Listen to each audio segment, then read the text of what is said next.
Hello. Hello, हाँ जी, good morning, Ram Ram, जय हिंद, नमस्ते, सत श्री अकाल सभी को। कैसे हैं आप सभी? और कैसी है वॉइस वीडियो, एक बार बताना ज़रा कमेंट करके। आप सभी कैसे हैं और अपनी वॉइस वीडियो कैसी है, एक बार बता देना भाई सभी। क्या कुछ है मामला, ठीक ठाक है? हेलो। हाँ जी, गुड मॉर्निंग भाई, good morning, good morning, good morning सभी को भाई। Sonam, Satish Chandra, Himanshu, very good morning भाई सभी को। वॉइस वीडियो चेक करना एक बार, ठीक है ना मामला वॉइस वीडियो का? Is everything okay? Shobhit, good morning भाई, वेरी गुड मॉर्निंग। चलिए करते हैं शुरू। हम एम एस वर्ड एक्सेल जो है वो पढ़ चुके हैं। अनिकेत, दिलीप और अनिल कुमार जी, जी गुड मॉर्निंग भाई। देखो, हम जो है एम एस वर्ड और एक्सेल पढ़ चुके हैं। एम एस वर्ड और एम एस एक्सेल, ये चीज़ हम पढ़ चुके हैं भाई, ठीक है ना। आज जो हम पढ़ने वाले हैं वो एम एस पावर पॉइंट और आपका M S Access. M S Access साथ ही साथ आपका प्रोग्रामिंग लैंग्वेजेस,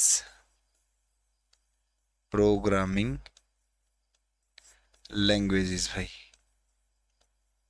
ठीक है ना। उम्मीद करता हूँ आपको पीडीएफ मिल रही होगी और आपको चीज़ें समझ में आ रही होंगी। जी दीपक कुमार भाई, गुड मॉर्निंग भाई, ठीक है ना। उम्मीद करते हैं आपको चीज़ें समझ में भी आ रही होंगी और पीडीएफ भी जो है आपको टाइम टू टाइम तो मिल रही होगी, ठीक है। चलिए देखिए भाई, करते हैं शुरू पावर पॉइंट से। तो पावर पॉइंट में जो होता है, पावर पॉइंट में बहुत कम चीज़ें जो है, क्वेश्चन जो है पावर पॉइंट से बनता है। पावर पॉइंट पावर पॉइंट से ट्रांजिशन का क्वेश्चन बनता है, एनिमेशन का क्वेश्चन बनता है, स्लाइड का क्वेश्चन बनता है, स्लाइड शो का क्वेश्चन बनता है, शॉर्टकट की का क्वेश्चन बनता है, स्लाइड लेआउट का क्वेश्चन बनता है और स्लाइड के डिज़ाइन का क्वेश्चन बनता है। अदरवाइज पावर पॉइंट से कोई क्वेश्चन, बहुत कम क्वेश्चन जो है पावर पॉइंट से बनते हैं। सबसे ज़्यादा क्वेश्चन आपको मैंने बताया है एम एस वर्ड से सबसे ज़्यादा क्वेश्चन बनते हैं और एम एस वर्ड के होम मेनू से सबसे ज़्यादा क्वेश्चन बनते हैं, ध्यान रखना, ठीक है ना। और एम एस वर्ड से तो बहुत ही ज़्यादा क्वेश्चन बनते हैं और एक्सेल से उससे थोड़ा सा कम एक्सेल से बनते हैं, फिर उससे थोड़ा सा कम पावर पॉइंट से बनते हैं, फिर उससे भी कम एम एस एक्सेस से बनते हैं। एम एस एक्सेस से तो डेटाबेस के क्वेश्चन ही पूछे जाते हैं, एम एस एक्सेस से ऐसे क्वेश्चन नहीं पूछे जाते भाई। जैसा आप कई बार होता है कि एम एस एक्सेस क्यों नहीं पढ़ाया सर ने, एम एस एक्सेस से ऐसे क्वेश्चन नहीं पूछे जाते जो कि मतलब कि इस तरीके के क्वेश्चन हो, या तो फिर हाई लेवल का एग्जाम हो वहां पर पूछे जाते हैं, जो मास्टर डिग्री के लेवल का एग्जाम हो वहां पर ऐसे क्वेश्चन पूछे जाते हैं भाई, ठीक है ना। चलिए भाई देखते ही करते हैं शुरू। तो एम एस पावर पॉइंट भाई, जब हम स्लाइड के माध्यम से अपनी जानकारी को दिखाना चाहते हैं, जैसे ये मैं आपको दिखा रहा हूँ, ये स्लाइड बना करके और उसकी पीडीएफ में कन्वर्ट करके मैं आपको पढ़ा रहा हूँ, तो सबसे ज़्यादा प्रयोग पीपीटी का, पीपीटी मतलब पावर पॉइंट, ये पीपीटी ही पावर पॉइंट है भाई। पीपीटी ही क्या है, पावर पॉइंट है। पीपीटी इसकी एक्सटेंशन है, डॉट पीपीटी, आजकल हो गया है पीपीटी एक्स, ठीक है ना। यही पीपीटी है जो मैं आपको पढ़ा रहा हूँ, ये पीपीटी ही बोलते हैं और ये पावर पॉइंट ही है जिसमें हम प्रेजेंटेशन तैयार करते हैं। क्या तैयार करते हैं? प्रेजेंटेशन, डॉक्यूमेंट को आपको प्रेजेंट करने के लिए, ठीक है ना। जब हम जानकारी को प्रेजेंट करना चाहते हैं तो हम इलेक्ट्रॉनिक प्रेजेंटेशन, किस चीज़ का प्रयोग करेंगे? इलेक्ट्रॉनिक प्रेजेंटेशन का उपयोग करते हैं, जो हमें स्लाइड शो का उपयोग करने में मदद करता है। स्लाइड शो का मतलब होता है ये एक अलग तरीके से दिखाया गया शो है, शो का मतलब होता है पूरी स्क्रीन पर ये शो दिखाया जाएगा, यानी कि पूरी स्क्रीन पर ये चलेगी भाई, ठीक है ना, क्लियर, ओके। एक प्रस्तुति यानी कि एक प्रेजेंटेशन में कई स्लाइड हो सकती हैं। स्लाइड शब्द स्लाइड प्रोजेक्टर को संदर्भित करता है, रेफरेंस देते हैं, यानी कि प्रोजेक्ट होता है ना, प्रोजेक्टर, प्रोजेक्टर से स्क्रीन पर जो है सामने वाली दीवार पर पड़ती है या किसी सफ़ेद कर्टन पर पड़ती है, तो प्रोजेक्ट किया गया है वहाँ पर। जो प्रोफेशनल होते हैं, एजुकेशन होती है या कॉमन जो होते हैं, इसमें हम कम्युनिकेशन के लिए प्रेजेंटेशन का बहुत प्रयोग किया जाता है। कम्युनिकेशन के लिए किसी ने कोई प्रोजेक्ट देना है, किसी ने कुछ भी प्रेजेंट करना है, अपने आइडिया उसको प्रेजेंट करना है, तो कम्युनिकेशन यानी कि बातचीत करने के लिए, सामने वाले को बताने के लिए कि मेरा आइडिया इस प्रकार का है या मेरा प्रोजेक्ट ये है, तो हम प्रेजेंटेशन का प्रयोग करते हैं भाई, ठीक है ना। MS पावर पॉइंट के अंदर कॉमनली यूज, सबसे कॉमन यूज है MS पावर पॉइंट भाई, माइक्रोसॉफ्ट पावर पॉइंट सबसे कॉमन है। कुछ अदर भी हैं, OpenOffice.org का इम्प्रेस है, आपसे आ जाए ये इम्प्रेस क्या है, तो ये भी प्रेजेंटेशन तैयार करने के लिए एक सॉफ्टवेयर है, MS पावर पॉइंट की तरह, किसकी तरह, MS पावर पॉइंट की तरह ही सॉफ्टवेयर है भाई, ठीक है ना। सर PDF से कब तक पढ़ाओगे पूछ रहे हो या पढ़ेंगे पूछ रहे हो। कोरल प्रेजेंटेशन भी इसका एक रूप है, और एप्पल का की नोट है, एप्पल वालों के लिए क्या है, की नोट है भाई, एप्पल कंपनी के लिए है की नोट, ठीक है ना। क्लियर है बात सभी को। चलिए भाई, तो इसकी जो एक्सटेंशन होती है पावर पॉइंट की, वो .odp और .ppt दो एक्सटेंशन होती हैं। ये कौन से की है, ये आपकी लिब्रा ऑफिस की, ओपन ऑफिस की है, ये आपकी किसकी है, ओपन ऑफिस की एक्सटेंशन है भाई। ओपन ऑफिस की एक्सटेंशन है .odp, और MS ऑफिस की, MS ओपन ऑफिस प्रेजेंटेशन की, ओपन ऑफिस प्रेजेंटेशन की जो शॉर्ट एक्सटेंशन है वो .odp, और MS पावर पॉइंट की जो एक्सटेंशन है, MS पावर पॉइंट की जो एक्सटेंशन है वो है .pptx भाई। अब इससे पहले हमने वर्ड पढ़ा, क्या पढ़ा, वर्ड पढ़ा, और वर्ड में जो ओपन ऑफिस की एक्सटेंशन थी, open office word, open office जो वर्ड की एक्सटेंशन थी वो थी .odt, .odt। जो एक्सेल पढ़ा यानी कि स्प्रेडशीट पढ़ी, स्प्रेडशीट पढ़ी, उसकी एक्सटेंशन क्या थी, वो एक्सटेंशन थी .ods, क्या थी मेरे भाई, .ods थी भाई। ओपन ऑफिस वालों की ये एक्सटेंशन भी याद रख लेना भाई, ठीक है ना, ओपन ऑफिस वालों की भी एक्सटेंशन ये याद कर लेना भाई। क्लियर। वन पेज कह रहा है कि एक पेज और slide, try to include 5 to 8 words, यानी कि माइक्रोसॉफ्ट पावर पॉइंट के अंदर जो पेज होते हैं उन्हें स्लाइड कहा जाता है, उन्हें क्या कहा जाता है, स्लाइड कहा जाता है। माइक्रोसॉफ्ट पावर पॉइंट के अंदर जो पेज होते हैं उन्हें क्या कहा जाता है, स्लाइड कहा जाता है भाई, ठीक है। और ये स्लाइड हमेशा पोर्ट्रेट में, बाकी तो पोर्ट्रेट में होती है, MS वर्ड में और MS एक्सेल के अंदर, MS वर्ड में और MS एक्सेल के अंदर तो ये पोर्ट्रेट होती है, क्या होती है, पोर्ट्रेट होती है भाई। लेकिन पावर पॉइंट में बाय डिफॉल्ट ये क्या होती है, लैंडस्केप होती है, इस तरीके से, क्या होती है, लैंडस्केप होती है इस तरीके से भाई। क्लियर है बात सभी को, इस तरीके से क्या होती है, लैंडस्केप होती है भाई। तो 5 या 8 लाइनें ही इंक्लूड कर सकते हैं, जितनी ज़्यादा इंक्लूड करेंगे, जैसे ये है देखो, 1 2 3 4 5 6 7 8 9, इसमें 9 लाइन है। अगर 5 इससे ज़्यादा लाइनें मैं इंक्लूड करने की कोशिश करूँगा इसी स्लाइड में, तो इसका साइज जो है, वर्डों का साइज छोटा होता चला जाएगा, वर्डों का साइज छोटा होता चला जाएगा भाई, ठीक है ना। तो कह रहा है कि adding more number of lines of और अ पैराग्राफ में take more time to read, और फॉन्ट साइज में टू स्मॉल, फॉन्ट साइज जो है बहुत छोटा हो जाएगा। चलिए भाई, MS पावर पॉइंट के अंदर जो पहली स्लाइड होती है, फर्स्ट स्लाइड, वो टाइटल स्लाइड होती है। जो फर्स्ट स्लाइड होती है उसे टाइटल स्लाइड कहा जाता है। पूछा जाएगा सबसे पहली स्लाइड को क्या कहा जाता है, तो टाइटल स्लाइड कहा जाता है। क्या कहा जाता है, टाइटल स्लाइड कहा जाता है भाई। चलिए देखिए, MS पावर पॉइंट के अंदर जो जूम का परसेंटेज है, बाकी सभी में जूम का परसेंटेज 10 से लेकर के, MS वर्ड के अंदर 10 से लेकर के 500 था जूम का परसेंटेज, एक्सेल में 10 से लेकर के 400 जूम का परसेंटेज, और यहाँ भी 10 से लेकर के 400 है जूम का परसेंटेज। जूम का परसेंटेज है भाई, यानी कि कितने परसेंट हम जूम कर सकते हैं, ठीक है ना। नई स्लाइड ऐड करनी है तो इसके लिए Ctrl+M शॉर्टकट की होती है। वैसे एक चीज और होती है, एडिंग न्यू प्रेजेंटेशन। क्या होती है, एडिंग न्यू प्रेजेंटेशन, यानी कि नई प्रेजेंटेशन अगर हमें तैयार करनी हो तो शॉर्टकट की रहती है Ctrl+N। क्या शॉर्टकट की रहती है, Ctrl+N। अगर नई वाली तैयार करनी है तो कंट्रोल प्लस एन है, और पुराने वाली तैयार करनी है यानी कि एक स्लाइड ऐड करनी है, प्रेजेंटेशन है ऑलरेडी तैयार है लेकिन उसके अंदर स्लाइड तैयार करनी है तो कंट्रोल प्लस एम है भाई। क्या है? कंट्रोल प्लस एम है भाई। ठीक है ना सर? पीपीटी से कितने दिन बढ़ाओगे?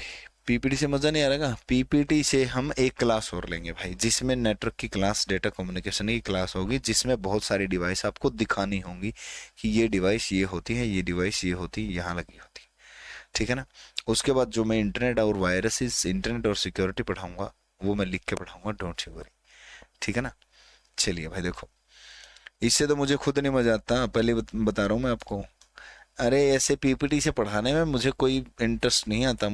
बेशक भले ही आपको अच्छा लगता हो या बुरा लगता हो, कईयों को लगता है कि ये अच्छा वे है, इस तरीके से पढ़ाना चाहिए, इसमें कंटेंट अच्छा आ जाता है ना? मुझे खुद मतलब मेरी पर्सनल फीलिंग देखो तो I don't like to teach like this, but क्या करेंगे, ये चीज़ें ऐसी हैं जिसमें आपको ये चीज़ें दिखानी पड़ती हैं और इनके दिखाए बिना बात नहीं बनती। ठीक है ना? तो लिख के मैं इंटरनेट ही पढ़ाऊंगा आपको। इसमें एक क्लास और होगी जो हम पीपीटी से, पावर पॉइंट की प्रेजेंटेशन से ही पढ़ेंगे। उसके बाद हम सीधा वही चीज़ें पढ़ेंगे जो मैं पढ़ाता हूँ, जो मेरा तरीका है पढ़ाने का वही पढ़ाऊंगा। ठीक है ना? चलिए भाई देखिए, पावर पॉइंट की जो स्लाइड होती है उसका बाय डिफॉल्ट नेम होता है प्रेजेंटेशन 1। क्या होता है उसका बाय डिफॉल्ट नेम? प्रेजेंटेशन 1 होता है। प्रेजेंटेशन 1 नाम होता है पावर पॉइंट की स्लाइड का बाय डिफॉल्ट नाम। पावर पॉइंट की प्रेजेंटेशन का बाय डिफॉल्ट जो नाम होता है वो प्रेजेंटेशन 1 होता है भाई, प्रेजेंटेशन 1। और लोगे तो प्रेजेंटेशन 2, प्रेजेंटेशन 3, प्रेजेंटेशन 4, इस तरीके से आता रहेगा। राम राम भाई। ठीक है ना? चलिए भाई, ट्रांजिशन क्या होता है? इसमें ट्रांजिशन आपसे पूछा जाएगा, ट्रांजिशन होता क्या है? जैसे कई बार आपने देखा होगा मूवीज के अंदर, मूवीज में कई बार स्टार्टिंग से नाम जो है इस तरीके से आ जाते हैं, ऐसे कई, कोई ऐसे झूलते हुए आता, कोई ऊपर से नीचे आता, कोई एकदम से फ्लैश होके आता है, कोई नीचे से निकल के जाता है, कोई एकदम से इस कोने से इस कोने तक जाता है। तो वो जो चीजें होती हैं इस तरीके से, इस तरीके से वो जो चीजें होती हैं वो ट्रांजिशन कहा जाता है। उसे क्या कहा जाता है? ट्रांजिशन कहा जाता है भाई। मैं समझता हूँ विनीत कुमार आपकी बात को, मैं समझता हूँ कि यहाँ से नोट्स बनाने में बड़ी प्रॉब्लम होती है। पीडीएफ साइड में रख करके नोट्स बनाने पड़ते हैं और इसमें थोड़ा मैटर ज़्यादा होता है तो समझ में नहीं आता कि कौन सा लिखें कौन सा छोड़ें। समझ में, मैं समझता हूँ आपकी बात को, बट ये एमएस ऑफिस वाला जो मैटर है ये हमारी मजबूरी ही है कि ये लगा लो कि इस तरीके से पढ़ाने की। ठीक है ना? इसमें मैटर ज़्यादा इसलिए है थोड़ा सा, जो चीज़ें मैं अंडरलाइन कर रहा हूँ आप उन्हीं के नोट्स बनाए कीजिए, सारी चीज़ें मत लिखिए। मैं आपको बता रहा हूँ सारी चीज़ें आप मत लिखना, जो चीज़ें मैं अंडरलाइन कर रहा हूँ वही चीज़ें आप नोट कीजिए बस। नोट्स में वही चीज़ें ना आप नोट कीजिए जो मैं अंडरलाइन कर रहा हूँ, बाकी की चीज़ें छोड़ सकते हो क्योंकि पावर पॉइंट की प्रेजेंटेशन में अब आपके सामने स्लाइड है तो मैटर ज़्यादा ही आपको यहाँ पर मिलेगा भाई। ठीक है ना? कंप्यूटर के लिए कौन सी बुक ले बता देंगे भाई? कंप्यूटर के लिए बुक अपनी आने वाली है अगले हफ्ते, मोस्ट प्रोबेबली शनिवार को आ जाएगी भाई। ये ट्रांजिशन जो होते हैं, these are effects which are applied to the slide, जो स्लाइड पे अप्लाइड होते हैं ये इफेक्ट होते हैं जो वर्क करते हैं when we move over slide from first to next. और ये तब काम करते हैं जब हम अपने स्लाइड को पहली से नेक्स्ट स्लाइड तक लेकर के जाते हैं, तब काम करते हैं। कौन? ट्रांजिशन भाई। कौन काम करते हैं? ट्रांजिशन काम करते हैं भाई। Applied to slide when we move, ये छोड़ सकते हो आप। अप्लाइड टू द स्लाइड्स भाई इफेक्ट्स होते हैं। क्या होते हैं? ये इफेक्ट्स होते हैं जो स्लाइड्स पर काम करते हैं भाई। ठीक है ना? चलिए भाई देखिए, हैंड आउट क्या होता है? हैंड आउट होता है जो प्रिंट आपके हाथ में होता है, जो प्रिंट आपके हाथ में होता है। मैं जैसे प्रिंट कोई पड़ा हो तो मैं प्रिंट देख लेता हूँ कहीं यहाँ पर, ये लगा लीजिए, ये है जैसे कि ये वाला, ये पेज है, ये हैंड आउट है। क्या है? हैंड आउट, यानी कि हाथ में, बाहर मेरे हाथ में ही है ये पेज। इसमें क्या होता है, जैसे ये स्लाइड हैं, जैसे स्लाइड्स हैं आपकी बहुत सारी, जब आप इसको यूं का यूं प्रिंट निकालोगे स्लाइड को तो बड़ा मुश्किल होगा और बहुत सारे पेजेस बनेंगे, प्रिंट नहीं निकल पाएगा ढंग से। ठीक है ना? तो आपको क्या करना पड़ेगा, इन स्लाइड्सों को, यानी कि एक स्लाइड को आप बहुत सारी स्लाइड को आप एक पेज पे ले सकते हो, यानी कि एक स्लाइड यहाँ, एक यहाँ, एक यहाँ, एक यहाँ, एक यहाँ, एक यहाँ, एक पेज पर 6 स्लाइड आप इंसर्ट कर सकते हो। ठीक है ना? तो उसमें जब भी आप ये काम करोगे तो आप हैंड आउट वो बनाओगे एक, ठीक है ना, एक इसके अंदर पावर पॉइंट के अंदर एक ऑप्शन है, उसको हैंड आउट आप बनाओगे। हैंड आउट में क्या होगा, ये बहुत सारी स्लाइडें एक ही पेज पर आ जाएंगी, और जब ये एक ही पेज पर आ जाएंगी, लेकिन उसमें ऐसा नहीं होगा कि इतना सारा मैटर लिखा होगा और तो आप उसको 6 स्लाइडों को एक पेज पे ले लोगे, ऐसा नहीं होगा उसको, ठीक है ना। तो उसमें क्या होगा, मेन मेन सी चीजें लिखी होंगी, दो दो चार चार चीजें पॉइंट लिखे होंगे, और वो आपको एक एक ही पेज पर कई स्लाइड इंसर्ट होकर के आ जाएंगी, ताकि आप आसानी से देख भी इसको। ये किस लिए होता है, ये इसलिए होता है, जैसे मान लीजिए मैं अपना कोई प्रोजेक्ट कर रहा हूँ, अपना कोई प्रोजेक्टर चला करके ऑडियंस को दिखा रहा हूँ कोई मैटर, ठीक है ना। तो ऑडियंस को जब दिखा रहा हूँ तो मैं साथ के साथ हैंड आउट लिए हुए हूँ कि पहली स्लाइड पे ये चलेगा, दूसरी स्लाइड पे ये चलेगा, तीसरी स्लाइड पे ये चलेगा, ताकि मैं क्या कर सकूं, बता सकूं ऑडियंस को कि हाँ देखो अब ये चीज़ है, ये चीज़ है, ये चीज़ है, ये चीज़ है, ठीक है ना। ये सारी चीज़ें मैं बता सकूं ऑडियंस को भाई, ठीक है ना, इसलिए होता है ये। हाँ भाई, सीजीएल के लिए है बिल्कुल। ये कह रहा है कि it is a view in power point presentation which show the slide in thumbnail view. Thumbnail view इस तरीके से थंबनेल व्यू के अंदर स्लाइड को दिखाई देता है, इस तरीके से स्लाइड जो है यहाँ पर प्रेजेंट होती है भाई। It provides a means of printing out features notes with a miniature of slide on a printed page। ये एक पेज पर मिनिएचर के रूप में जो है क्या होता है यहाँ पर फिर प्रिंट होता है भाई। क्लियर है बात सभी को, मिनिएचर के रूप में क्या हो जाता है यहाँ पर प्रिंट हो जाता है भाई। क्लियर हुई बात सभी को यहाँ तक? हाँ जी, मिनिएचर के रूप में, मिनिएचर स्लाइड के रूप में क्या हो जाता है, प्रिंट हो जाता है। चलिए भाई, एनिमेशन क्या होता है? एनिमेशन तो आप भी समझते होंगे, एनिमेशन आपने देखे भी होंगे, टीवी में भी देखे होंगे एनिमेशन, कि एनिमेशन होता क्या है, ठीक है ना। क्लियर है बात सभी को? ओके, तो देखिए भाई, तो एनिमेशन आपका क्या होता है, एनिमेशन होता है किसी ऑब्जेक्ट पर मूवमेंट लगा करके उसको चला दें। जैसे आपने कार्टून देखे होंगे, कार्टून तो वो भी एनिमेशन की तरह ही वर्क करते हैं भाई। यानी कि कोई ऑब्जेक्ट बना करके, जैसे कार है, कार की फोटो ले ली हमने और फोटो को हमने चलता कर दिया, कार आगे बढ़ रही है, तो वो होता है मेरे भाई, वो होता है एनिमेशन। क्या होता है? एनिमेशन होता है भाई, ठीक है ना भाई। जो बुक है वो सीजीएल, सीएचएसएल, बैंकिंग वगैरह, दिल्ली पुलिस वगैरह सभी के लिए एक ही बुक, कंबाइंड बुक तैयार की है। बहुत ही अच्छे लेवल की बुक है, आप देखोगे तो आप खुद महसूस करोगे, जल्द ही मार्केट में आ जाएगी, फिर आप बताना, ठीक है ना, सारी चीज़ें बाकी मैं क्लास के लास्ट में बताऊंगा। वी कैन अप्लाई इफेक्ट, हम अपने इफेक्ट अप्लाई कर सकते हैं ऑब्जेक्ट पर। एंड दीज मूविंग ऑब्जेक्ट, और ये जो चलते हुए ऑब्जेक्ट होते हैं, आर कॉल्ड एनिमेशन। वो क्या कहलाते हैं? एनिमेशन कहलाते हैं भाई। जो मूविंग ऑब्जेक्ट होते हैं आपके, कौन से होते हैं? जो आपके मूविंग ऑब्जेक्ट होते हैं वो आपके एनिमेशन कहलाते हैं भाई। क्या कहलाते हैं? एनिमेशन कहलाते हैं भाई। चलिए भाई, ये पावर पॉइंट का सबसे पहला व्यू होता है। पावर पॉइंट इस तरीके से हमें दिखाई देता है जो पावर पॉइंट हम ओपन करते हैं। इसमें टैब कौन से हैं? इसमें होम टैब है, फाइल मेनू है, इंसर्ट टैब है, डिज़ाइन है, ट्रांजिशन है, एनिमेशन है, स्लाइड शो है, रिकॉर्ड है, रिव्यू है और व्यू है भाई। ये आपको याद करने ही पड़ेंगे भाई, ठीक है ना। ये आपको याद करने पड़ेंगे कि इसके अंदर कौन से टैब होते हैं, ठीक है ना। इसके अंदर कौन से टैब होते हैं भाई, ठीक है। क्लियर है बात सभी को?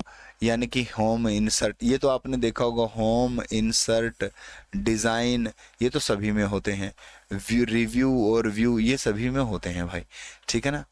MS एक्सेल में थोड़ा सा अलग होता है, जिसमें डेटा आ जाता है, फॉर्मूला आ जाता है। MS एक्सेल के अंदर डेटा और फॉर्मूला, इसमें अलग क्या है, ट्रांजिशन आया है, इसमें अलग एनिमेशन, इसमें स्लाइड शो, इसमें और रिकॉर्ड करने की फैसिलिटी भी इसके अंदर आ गई है भाई, ठीक है ना।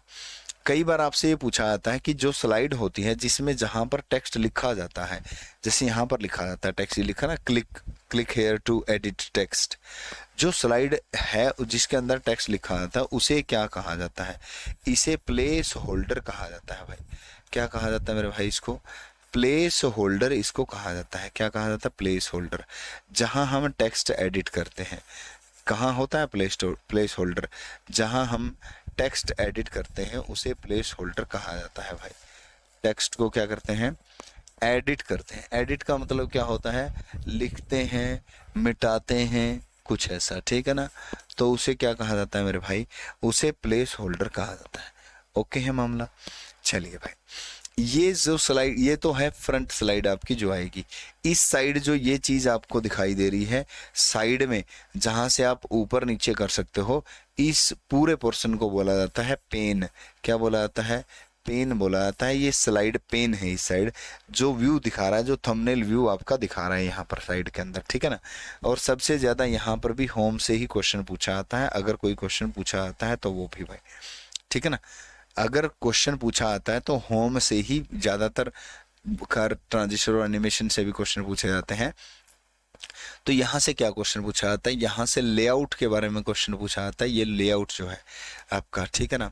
तो यहाँ पर ये होम मेन्यू है जो आप पढ़ रहे हो, ये देख रहे हो, ये होम मेन्यू है सारा का सारा। इसके बाद लेआउट से क्या क्वेश्चन पूछा आता है? पूछा जाएगा कि स्लाइड के डिजाइन जो पहले से ही तैयार हैं, स्लाइड के डिजाइन जो पहले से तैयार हैं, जहां पर आप टेक्स्ट एडिट कर सकते हो, स्लाइड के विभिन्न विभिन्न डिजाइन, स्लाइड के अलग अलग डिजाइन, स्लाइड के अलग अलग डिजाइन क्या कहलाते हैं आपके? स्लाइड लेआउट कहलाते हैं भाई। क्या कहलाते हैं? स्लाइड का लेआउट होता है वो। क्या होता है? स्लाइड का लेआउट। जिस तरीके से आपने इसके अंदर ग्राफिक लेना है, जिस तरीके से आपने इसके अंदर टेक्स्ट डालना है, वो तरीका क्या कहलाता है? लेआउट कहलाता है भाई। क्या कहलाता है? लेआउट। जिसमें टाइटल स्लाइड आपका एक लेआउट हो सकता है, टाइटल भी दे सकते हो और कंटेंट भी लिख सकते हो, ये भी एक लेआउट है। यहाँ तो सिर्फ आप टाइटल डाल सकते हो, यहाँ पर आप टाइटल डाल करके उसका कंटेंट भी डाल सकते हो। ये सिर्फ सेक्शन हेडर, यानी कि जो सेक्शन अलग होगा उसमें हेडर डाल सकते हो। दो कंटेंट दे सकते हो, एक इस साइड एक इस साइड। कंपैरिजन दिखा सकते हो, इस साइड का कंपैरिजन इस साइड का कंपैरिजन। सिर्फ टाइटल ले सकते हो, खाली स्लाइड ले सकते हो, कंटेंट ले सकते हो कैप्शन के साथ, और पिक्चर ले सकते हो कैप्शन के साथ। ये अलग अलग ग्राफिक को, टेक्स्ट को ऐड करने का लेआउट है जो स्लाइड लेआउट कहलाता है, जो आपके पावर पॉइंट में होम मेन्यू के अंदर होता है, यानी कि टैब के अंदर होता है। मेन्यू टैब एक ही बात है भाई, ठीक है ना। क्लियर बात सभी को? चलिए भाई, क्लियर हुई बात यहाँ तक। लेआउट की बात मैंने की है भाई। अब इसका इंसर्ट मेन्यू है, इसका इंसर्ट टैब है। इंसर्ट टैब में सेम चीज है, जो चीजें हम MS वर्ड में, MS एक्सेल में पढ़ के आए हैं, वही सेम चीजें हैं भाई, ठीक है ना। तो बार बार रिपीट करने की जरूरत नहीं है, वही सेम चीजें इंसर्ट के अंदर है। डिजाइन के अंदर स्लाइड के डिजाइन है, आपसे सिर्फ इतना पूछा जाएगा कि थीम कहाँ होती है। तो थीम डिजाइन में होती है। थीम किसके अंदर होती है? डिजाइन के अंदर होती है, ये ध्यान रखना आप, ठीक है। चलिए भाई, ये वही था थीम वाला। ट्रांजिशन भाई, जो मैंने आपको बताया था ट्रांजिशन होते क्या है, पूरी स्लाइड पर लगते हैं। ट्रांजिशन और एनिमेशन दोनों में फर्क है। दोनों में कितना फर्क है? ट्रांजिशन और एनिमेशन में इतना फर्क है कि ट्रांजिशन पूरी स्लाइड पर लगते हैं, स्लाइड में मूवमेंट होती है, और एनिमेशन ऑब्जेक्ट पर लगते हैं, जो स्लाइड के अंदर ऑब्जेक्ट लिए हैं उस पर लगते हैं एनिमेशन, ठीक है ना। क्लियर बात सभी को? ओके मामला। ये टैब लिख लेना एक तो, कि टैब इतने इतने होते हैं, ये टैब होता है इंसर्ट।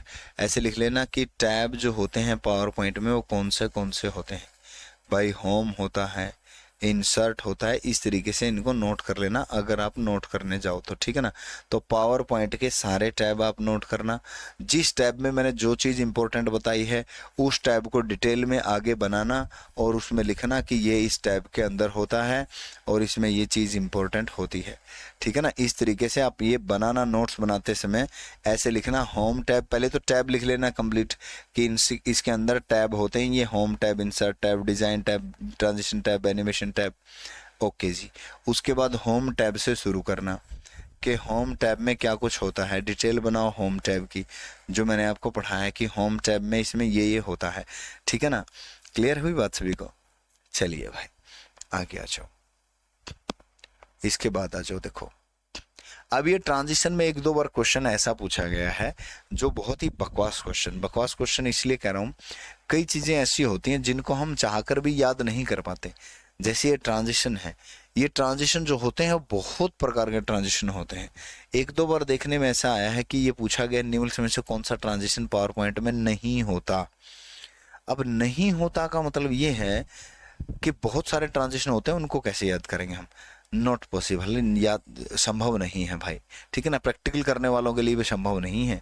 अगर इस प्रकार का क्वेश्चन आता है तो वो टीचर का भी गलत होगा और आपका भी गलत होगा, मतलब तुक्के से ही ठीक होगा, बस कह सकते हैं, ठीक है ना। क्योंकि आज तक टीचर को नहीं याद हुए इतने ट्रांजिशन इसके अंदर होते हैं भाई। ऑब्जेक्ट का मतलब पिक्चर या टेक्स्ट, पिक्चर होता है ऑब्जेक्ट का मतलब, पिक्चर होता है कोई भी ग्राफिक होता है, कोई भी वीडियो होता है, वो ऑब्जेक्ट होती है।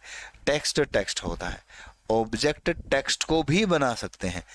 जिस टेक्स्ट को हम पूरे टेक्स्ट को इकट्ठा करके एक जगह से दूसरी जगह ले जा सकते हैं, वो टेक्स्ट भी एक पिक्चर की तरह काम करेगा, ऑब्जेक्ट की तरह काम करेगा भाई, ठीक है ना।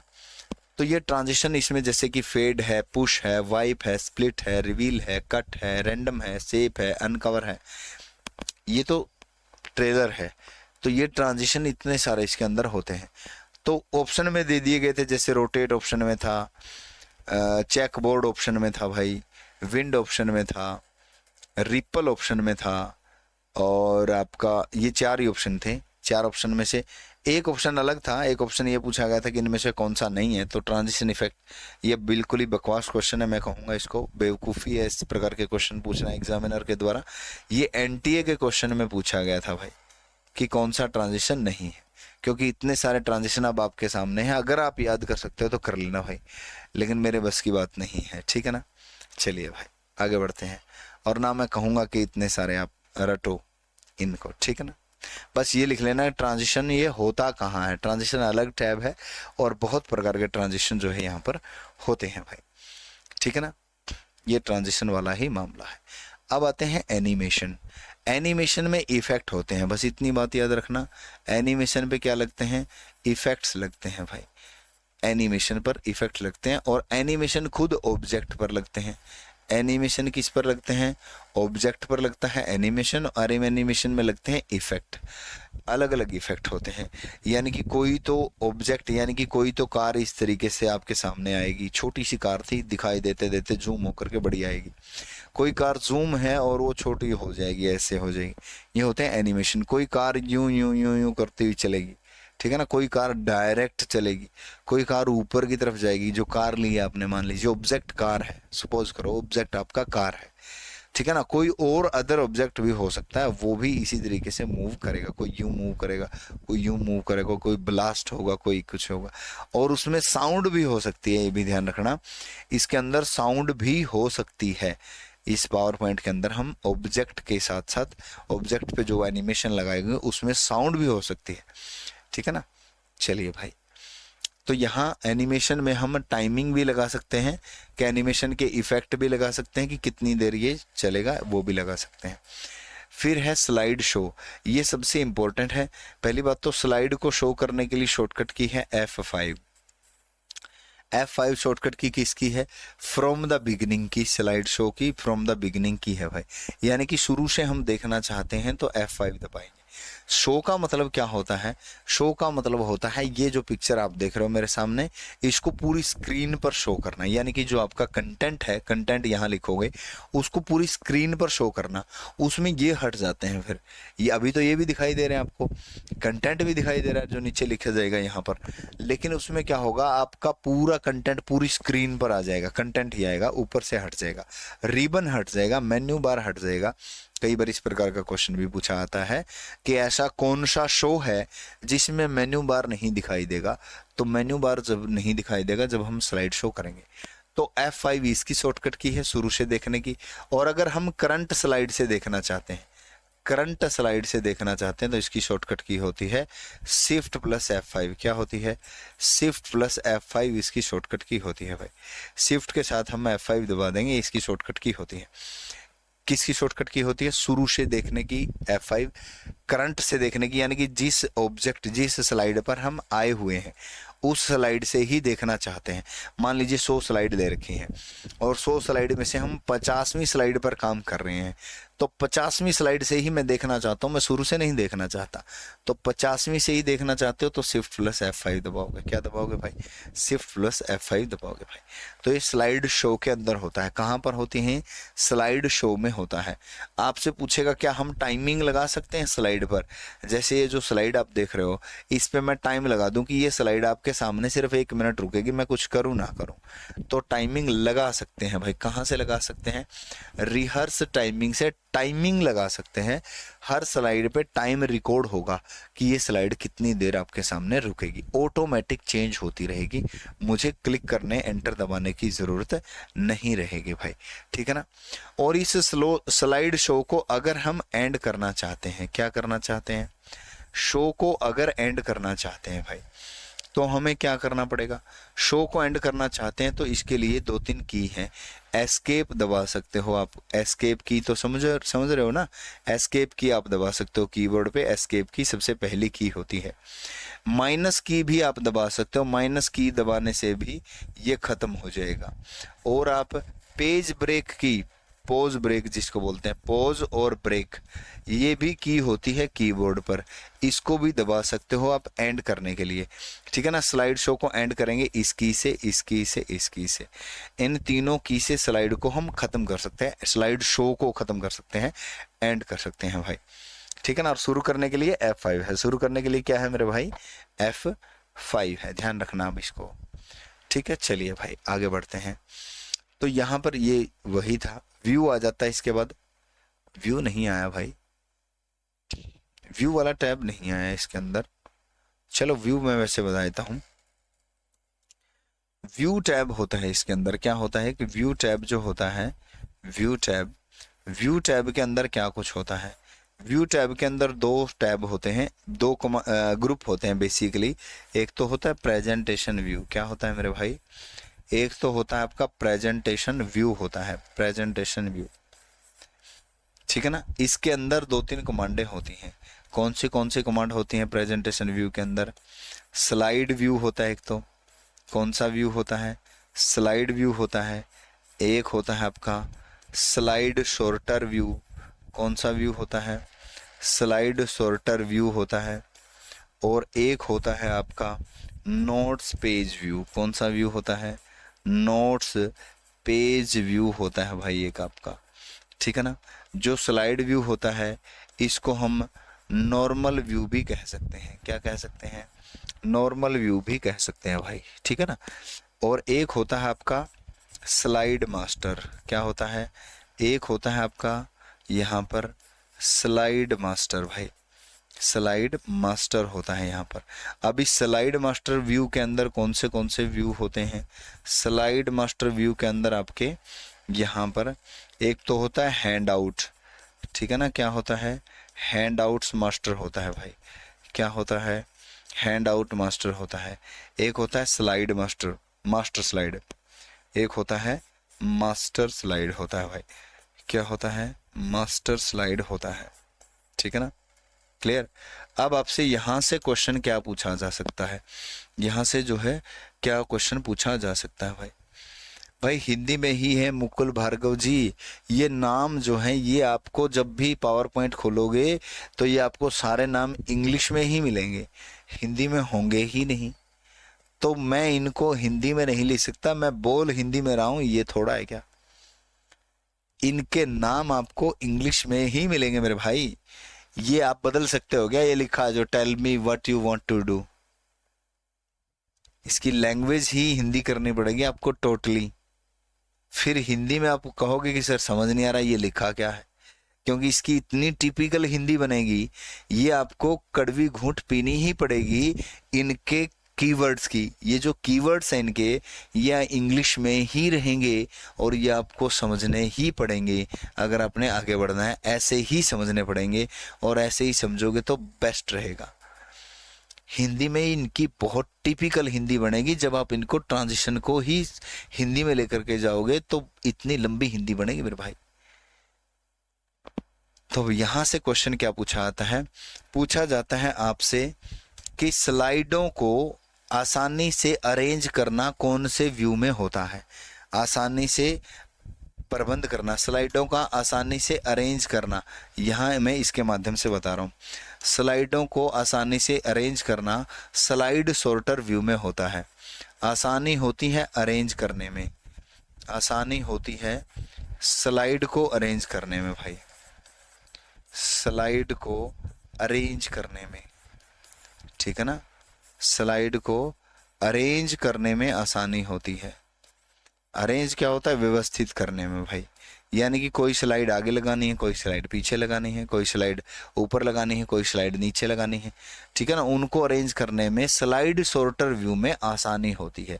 और जैसा नाम है वैसा ही काम है। सॉर्टर का मतलब होता है छोटा, तो छोटे व्यू में, छोटी स्लाइडों के रूप में देखने में काम आता है स्लाइड सॉर्टर व्यू। यानी कि ये तो बहुत बड़ी स्लाइड है और स्लाइड सॉर्टर व्यू में आपको स्लाइड इस तरीके से दिखाई देंगी। Slide number 1, slide number 2, slide number 3, slide number 4, slide number 5, इस तरीके से दिखाई देंगी एंड सो ऑन, ठीक है ना। स्लाइड सॉर्टर व्यू स्लाइडों को अरेंज करने में काम आता है भाई, ठीक है ना। अब आपसे हैंड आउट मास्टर पूछेगा तो हैंड आउट मैंने आपको बता दिया कि हैंड आउट होता क्या है, ठीक है ना। मास्टर स्लाइड भाई, मास्टर स्लाइड का देखो भाई, मास्टर स्लाइड भी जरूरी है। जब हम चाहते हैं कि एक बार हमने जो चीज़ लगाई है वो सभी स्लाइडों पर अप्लाई हो जाए, कुछ भी लिखा है, जैसे मैंने लिखा है गुड मॉर्निंग, जैसे आप लोग देखते होंगे स्लाइडों में, प्रेजेंटेशन में आप लोग देखते होंगे बहुत सारी चीज़ें जिसमें ऊपर नीचे टीचर्स की पब्लिसिटी के लिए मैटर लिखा होता है। देखा होगा आपने, ऊपर लिखा होता है टेलीग्राम चैनल ज्वाइन कर लो, ऊपर नाम लिखा होता है टीचर का, नीचे लिखा होता है कॉन्टैक्ट नंबर, कोर्स ले लो, ऐप ले लो, ये वो ऐसी चीज़ें, तो वो हर स्लाइड में लिखी होती हैं। तो वो हर स्लाइड में लिखने के लिए हम पावर पॉइंट में कौन सा व्यू यूज करते हैं? हम यूज करते हैं मास्टर स्लाइड। क्या यूज करते हैं? मास्टर स्लाइड भाई। इसमें लिखा मैटर या इसमें ऐड किया ऑब्जेक्ट, इसमें ऐड किया ऑब्जेक्ट व मैटर, ऑब्जेक्ट व मैटर सभी स्लाइड में ऐड हो जाता है भाई, सभी स्लाइड्स में ऐड हो जाएगा भाई। क्या हो जाएगा? सभी स्लाइड्स में ऐड हो जाएगा भाई। क्लियर हुई बात सभी को? सभी स्लाइड्स में ऐड हो जाएगा। एक बार लगाओ सभी स्लाइड में अप्लाई हो जाएगा, ठीक है ना। बार बार आपको उठा करके लोगो लगाने की जरूरत नहीं है, एक ही बार में हो जाएगा, ठीक है।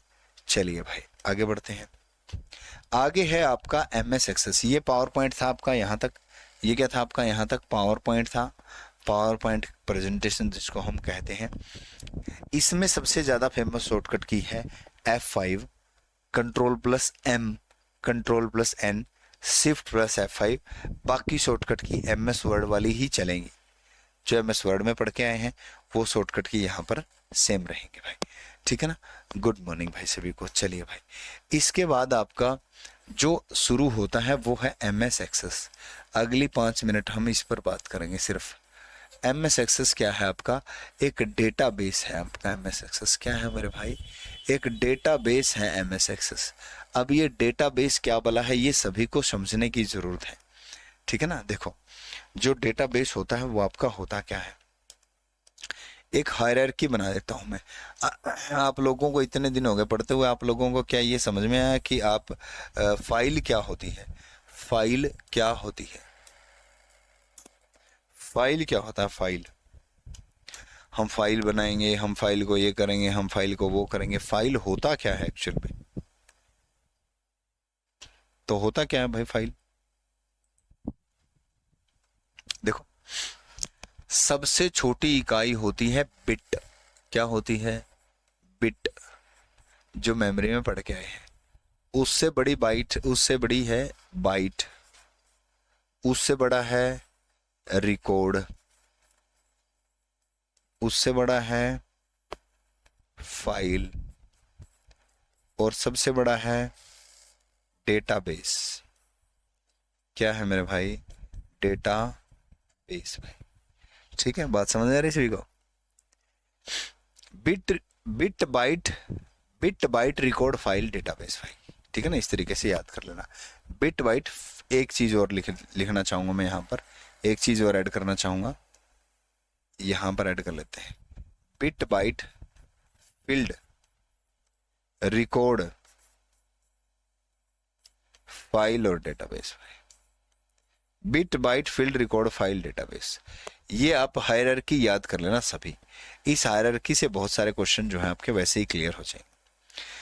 तो डेटाबेस क्या होता है? कलेक्शन ऑफ फाइल होता है। फाइल क्या होती है? कलेक्शन ऑफ रिकॉर्ड होती है। रिकॉर्ड क्या होती है? कलेक्शन ऑफ फील्ड होती है। फील्ड क्या होती है? कलेक्शन ऑफ बाइट होती है। बाइट क्या होती है? कलेक्शन ऑफ बिट होती है। बाइट को मैंने आपको एक चीज और लिखवाया था, बाइट होती है 8 बिट का कॉम्बिनेशन, और बाइट को हम कैरेक्टर भी लिख सकते हैं। बाइट को हम क्या लिख सकते हैं? कैरेक्टर भी लिख सकते हैं। यानी कि हम पढ़ेंगे डेटाबेस। डेटाबेस क्या है? जहां पर बहुत सारी फाइलें रखी जाएं वो डेटाबेस होता है। अभी तक हमने एक फाइल की बात की थी, एक फाइल की बात कर रहे थे हम, जहां पर बहुत सारी फाइल इकट्ठी हो जाए वो क्या बन जाएगा? आपका डेटाबेस बन जाएगा भाई। और फाइल होता क्या? जिसमें बहुत सारे रिकॉर्ड हों। रिकॉर्ड क्या होता है? जिसमें बहुत सारी फील्ड हो। फील्ड क्या होती है? जिसमें बहुत सारे कैरेक्टर हो। कैरेक्टर क्या है? जिसमें बहुत सारी बिट हो। तो bit byte field record file database, ये हायरार्की है भाई, ठीक है ना? याद रख लोगे? चलिए देखिए भाई, यानी कि एक तरीके से हम कह सकते हैं जैसे डेटाबेस जो है ये क्या है? डेटाबेस एक अलमारी है, अलमारी जो बहुत बड़ी अलमारी है। उस अलमारी में क्या है? उस अलमारी में बहुत सारी फाइलें हैं। जैसे एक फाइल मेरी रखी हुई है, एक फाइल आपके विनीत की रखी हुई है, एक फाइल रिशु की रखी हुई है, एक फाइल मिनी केंटन, क्या नाम है इनका, जो भी है, इनकी रखी हुई है। उस अलमारी में फाइलें रखी हुई हैं। उन फाइलों में क्या है? उन फाइलों में रिकॉर्ड है। जैसे मेरा रिकॉर्ड है, या फाइल किसी और की है तो उनका रिकॉर्ड है। बहुत सारा रिकॉर्ड जो है उनका डला हुआ है। और उस रिकॉर्ड में क्या है? उस रिकॉर्ड के अंदर फील्ड है। जैसे नेम हो गया, और फादर नेम हो गया, डेट ऑफ ज्वाइनिंग हो गया, सैलरी हो गया, फोन नंबर हो गया, ये फील्ड है बहुत सारी। फील्ड जो है वो किस चीज से मिलकर के बनी है? बाइट से, यानी कि कैरेक्टर से मिलकर के बनी है। जैसे नेम है तो NAME, 4 कैरेक्टर से मिलकर के बनी है। अब नेम जो है वो कंप्यूटर की भाषा में क्या है? एक कैरेक्टर। कैरेक्टर बना है बिट से। जैसे मैंने कहा था कि ए को रिप्रेजेंट करने के लिए एस की कोड होता है 65, तो बिट से बना है, यानी कि 100001 से मिलकर के बना है 65, ठीक है ना? तो ये इस तरीके से खोल दिया है मैंने, यानी कि पूरे फाइल से लेकर के और बिट तक ले गया हूं मैं। ये आपको समझ में आई थिंक आ गया होगा, ठीक है ना? चलिए भाई, तो जो डेटाबेस होता है क्या होता है? जो डेटाबेस होता है, डेटाबेस MS एक्सेस होता है। और भी बहुत सारे डेटाबेस होते हैं, जैसे SQL जो है ये भी डेटाबेस है। स्ट्रक्चर्ड क्यूरी लैंग्वेज, ये क्या है आपका? स्ट्रक्चर्ड क्यूरी लैंग्वेज भाई, स्ट्रक्चर्ड क्यूरी लैंग्वेज भाई, ये भी आपका डेटाबेस है, ठीक है ना? और भी बहुत सारे डेटाबेस होते हैं आपके। क्लियर हुई बात सभी को? देखो, अब डेटाबेस के अंदर सबसे पहले जब भी आप बनाओगे तो एक ब्लैंक डेटाबेस तैयार होगा। सबसे पहले क्या तैयार होगा? Blank database. यहां हम डेटाबेस तैयार कर रहे हैं, ये ध्यान में रखना बड़ा जरूरी है। और डेटाबेस के अंदर बहुत सारी फाइलें बनाएंगे, ठीक है ना? बहुत सारी क्या बनाएंगे? फाइलें बनाएंगे डेटाबेस के अंदर, ठीक है ना? तो डेटाबेस, न्यू ब्लैंक डेटाबेस हमें तैयार करना होगा।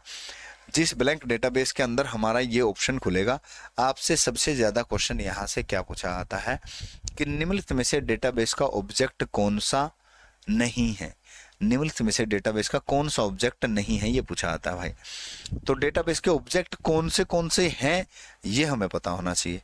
डेटाबेस के कौन से ऑब्जेक्ट हैं, जैसे हम वहां पर टैब पढ़ के आए हैं, यहाँ पर MS एक्सेस में टैब नहीं, यहाँ पर ऑब्जेक्ट है भाई। क्या है? MS एक्सेस के अंदर ऑब्जेक्ट है भाई। मतलब टैब तो है ही है, लेकिन टैब से क्वेश्चन नहीं पूछा जाता, यहाँ क्वेश्चन ऑब्जेक्ट से पूछा जाएगा। किस चीज से पूछा जाएगा? ऑब्जेक्ट से, कि इसमें कौन से ऑब्जेक्ट होते हैं, कौन से ऑब्जेक्ट नहीं होते। तो डेटाबेस का जो ऑब्जेक्ट होता है वो आप देख रहे हो, टेबल होता है। क्या होता है? टेबल डेटाबेस का ऑब्जेक्ट होता है। क्यूरीज डेटाबेस का ऑब्जेक्ट होता है। फॉर्म डेटाबेस का ऑब्जेक्ट होता है। रिपोर्ट डेटाबेस का ऑब्जेक्ट होता है। मैक्रो डेटाबेस का ऑब्जेक्ट होता है, मैक्रो एंड कोड। और कई बार अलग से मॉड्यूल दे दिया जाता है, तो मॉड्यूल भी डेटाबेस का ऑब्जेक्ट होता है मेरे भाई। मॉड्यूल भी क्या होता है, डेटाबेस का ऑब्जेक्ट होता है। यानी कि यहाँ पर क्या क्या हुआ, table, report, macro, module, form, ये क्या हुए, डेटाबेस के ऑब्जेक्ट हुए भाई, डेटाबेस के क्या हुए, ऑब्जेक्ट हुए। और क्वेरीज भाई, क्वेरीज क्या होता है, कई बार ये पूछा आता है, क्वेरीज होता है क्वेश्चन भाई। जैसे टीचर आपसे पूछते हैं एनी क्वेरी, यानी कि आपकी कोई क्वेरी तो नहीं, तो क्वेरी का मतलब होता है क्वेश्चन, जो डेटाबेस से पूछा आता है, जो आप लगभग हर रोज पूछते हो। मैं एक एग्जांपल दूंगा डेटाबेस का, मैं एक छोटा सा एग्जांपल दूंगा डेटाबेस का। देखो, मैंने एक टेबल बना रखी है, एक टेबल क्या, बहुत सारी टेबल बना रखी है। इसमें टेबल में क्या है, इस टेबल में ट्रेन का नंबर है, ट्रेन नंबर, इस टेबल के अंदर ट्रेन का नाम है, ट्रेन का नाम है, इस टेबल के अंदर ट्रेन का डेस्टिनेशन है, कहाँ से चली है, कहाँ को जाएगी, इसमें ड्राइवर का नाम है, कौन ड्राइवर है, इत्यादि इत्यादि सारी चीजें इस टेबल के अंदर हैं भाई। इस टेबल में इस ट्रेन की पूरी डिटेल है।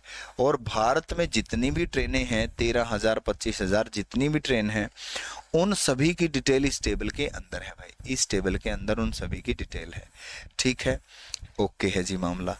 ये डेटाबेस में फीड, ये डेटाबेस में सेव है, रेलवे के डेटाबेस में ये टेबल सेव है कि इस ट्रेन का ये नंबर है, इस ट्रेन को यहाँ से यहाँ जाना है, इसमें इतनी बोगी हैं, इतनी बोगी में इतनी सीट हैं, ये ड्राइवर है, ये सफाई कर्मचारी हैं इसके, और ये यहाँ पे खड़ी होती है, इत्यादि इत्यादि। वो सारी डिटेल एक टेबल के अंदर है। जब हम पूछते हैं, जब हम क्या करते हैं, जब हम एप्लीकेशन डाउनलोड करके और ट्रेन देखते हैं कि मुझे दिल्ली से जाने वाली, दिल्ली से मुंबई जाने वाली ट्रेन चाहिए, तो जो दिल्ली से मुंबई जाने वाली ट्रेन है, आपके सामने वो सारी ट्रेन आ जाएंगी जो दिल्ली से मुंबई जाती है। पूरे भारत की ट्रेन सामने नहीं आएंगी, पूरे भारत की ट्रेन सामने नहीं आएंगी। पूरे भारत की ट्रेनों के टेबल में से सिर्फ वो ट्रेन सामने आएगी जो आपकी ट्रेन दिल्ली से मुंबई जाने वाली है। ठीक है ना, बात समझ रहे हो। तो वो ट्रेन कब सामने आएंगी, जब आप क्वेरी लगाओगे, यानी कि जब आप एप्लीकेशन में डालते हो कि सोर्स मुझे दिल्ली से मुझे मुंबई जाना है, क्लिक करते हो, तो वो क्वेरी होती है, और वो क्वेरी रेलवे के डेटाबेस, रेलवे की इस टेबल पर काम करती है। इस टेबल में से ढूंढ के लेकर आती है कि भाई दिल्ली से मुंबई जाने वाली सारी ट्रेनें दिखाओ, तो सारी ट्रेनें आपके सामने होती हैं। तो ये डेटाबेस तैयार किया जाता है टेबलों की सहायता से। आपसे पूछे कि डेटाबेस में एंट्री कहाँ होती हैं, तो टेबल में एंट्री होती हैं भाई। एंट्रीज कहाँ होती हैं, टेबल में एंट्रीज होंगी भाई। यानी कि डेटा कहाँ एंटर होगा, एंट्रीज होंगी टेबल के अंदर भाई। किसके अंदर होंगी, एंट्रीज होंगी टेबल में भाई। बात समझ रहे हो, एंट्रीज होंगी टेबल के अंदर। क्वेश्चन लगाया जाएगा क्वेरीज से, क्वेश्चन लगाया जाएगा क्वेरीज से। जो फॉर्म होता है आपका, फॉर्म, जैसे आपने एसएससी सीजीएल में फॉर्म भरा था कि नहीं भरा था, एसएससी सीजीएल में, सीएचएसएल में, या दिल्ली पुलिस में, या किसी भी जॉब में आपने फॉर्म भरा होगा वेबसाइट पे जाकर के। फॉर्म में क्या क्या था भाई, फॉर्म में फील्ड थी, नाम था, फादर नेम था, फोन नंबर था, कॉन्टेक्ट नंबर, इत्यादि इत्यादि, बहुत सारी फील्ड थी फॉर्म के अंदर। आपने फॉर्म भरा कि नहीं भरा। आपको टेबल नहीं दी गई, क्योंकि टेबल में तो एसएससी का बहुत सारा डेटा पड़ा है, बहुत सारे बच्चों का, पूरे इंडिया का डेटा पड़ा है। आपको फॉर्म दिया गया जहां पर सिर्फ और सिर्फ आप आपका ही डेटा देख पा रहे हो। तो वो फॉर्म, वो क्या होता है, फॉर्म होता है जहां पर आप आसानी से अपना डेटा एंटर कर सकते हो। और वो फॉर्म में भरने के बाद डेटा कहाँ चला जाएगा, टेबल में। कहाँ चला जाएगा, टेबल में। सबसे ऊपर आपका रजिस्ट्रेशन नंबर, फिर आपका नाम, फिर आपका फादर नेम, कॉन्टैक्ट नंबर। जैसे किसी अगले ने भरा तो फिर वो फॉर्म में अगली रो में आ जाएगा। इसी टेबल के अंदर डेटा डलता रहेगा फॉर्म के माध्यम से। फिर अगला डेटा, फिर किसी और बच्चे ने भरा, फिर अगला डेटा। इसी तरीके से तो कई बार बच्चे क्या करते थे, शैतानी करते थे। आपने देखा होगा कि दो बच्चे मिलकर के इकट्ठा फॉर्म भर देते हैं, रो नंबर आगे पीछे आएगा। और आजकल कई बार ऐसा होता भी है, इकट्ठे फॉर्म भर देते हैं रात को मिलकर के बैठ के, तो इकट्ठों का ही रो नंबर आ जाता है। तो वो इस वजह से भी होता है। डेटाबेस में आप दोनों का रिकॉर्ड जो है वो इकट्ठा चला गया है, और जब भी रोल नंबर जनरेट होगा तो वो सभी का सीरियल वाइज होगा, ऊपर से नीचे तक, जिसने फॉर्म पहले भरा था उससे आगे तक। तो वो कई बार इकट्ठा जनरेट हो जाता है, लेकिन कई बार नहीं भी होता। ध्यान रखना है इस बात को। तो ये सारा मामला, ये सारा खेल डेटाबेस का है। किसका है? डेटाबेस का है भाई। चलिए, समझ में आ गया होगा आपको। अब डेटाबेस में हम डेटा डालते हैं। डेटाबेस में क्या डालते हैं? डेटा डालते हैं।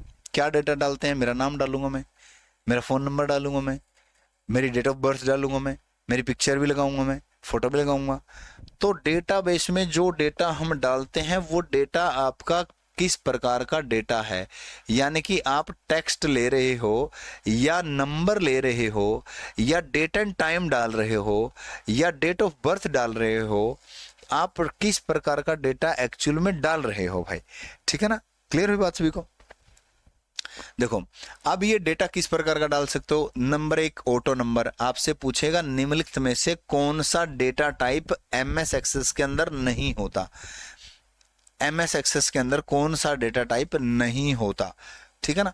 देखो, तो टेक्स्ट होता है, ऑटो नंबर होता है, मेमो होता है। मेमो होता है लॉन्ग टेक्स्ट, लंबा टेक्स्ट लिखा जाए उसको मेमो बोला जाता है, यानी कि बहुत ज़्यादा टेक्स्ट लिखा जाए।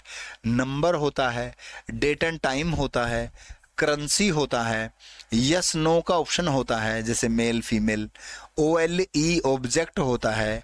क्या होता है? O L E object. ये भी आपका डेटाबेस डेटा टाइप होता है।